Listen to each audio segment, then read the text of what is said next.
actual location ng ating Citrus Heights dito sa Barangay Santo Cristo sa Yaya, Quezon. So along highway siya.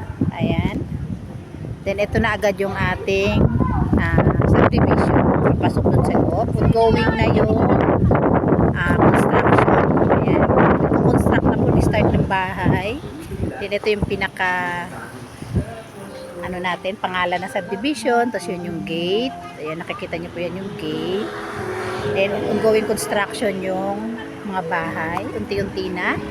Then ito na po yung highway.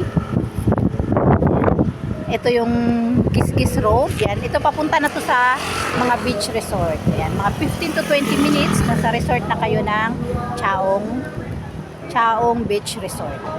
Ito na agad ang ating actual location.